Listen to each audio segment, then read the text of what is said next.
او لسما صفت او عقیده چې الله عز وجل په سورې نحل کې په دې یو شپه عقایدو کې ذکر کړی دي غیر مسلمو هغه څه شي دي قرآن باندې علم نه لري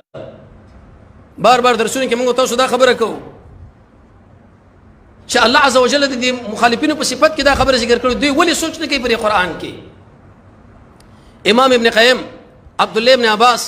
علي بن ابي طالب حسن بصري د دې خلکو مسلک دا دی چې کم سړی د قرآن تلاوت کوي او په هغه وخت کې د تدبر ونه کوي دی انسان له اجر ور باندې نه رسیږي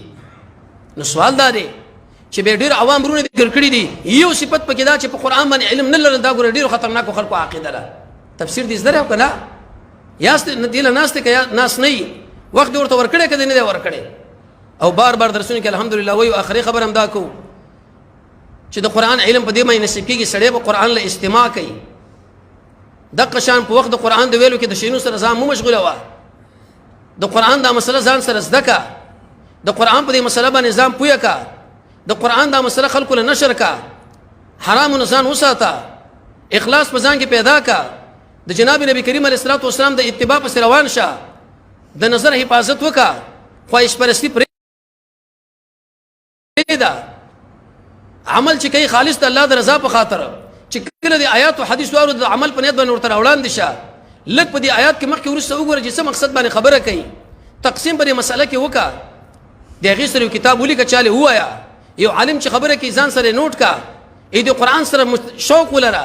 د قرآن سره مجاهده وکړه په دې ترتیب چې زده کې دوه اجر به الله درکړي وغیره او یو لویه فایده دا ده چې رب العالمین به تعالی د زړه حیات در نصیب کړي هغه په قرآن باندې الله نصیب کوي انسان لا د رسول الله صلی الله علیه وسلم په اتباع باندې نصیب کوي په ذکر د رب العالمین باندې نصیب کوي په جهاد په سبیل الله باندې نصیب کوي د علماء سره په دې ناس باندې نصیب کوي یا حي یا قیوم لا اله الا انت په دې باندې نصیب کوي چې سار سنت نور ورسته ویل شي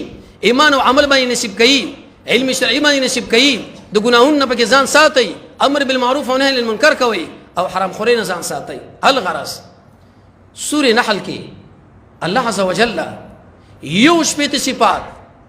یو شپه عقاید د غیر مسلمو ذکر کړی دي د دې لپاره ذکر کړی چې موږ له تربيت راکې چې تاسو د غیر ځان ساتي لس پکې موږ ویلې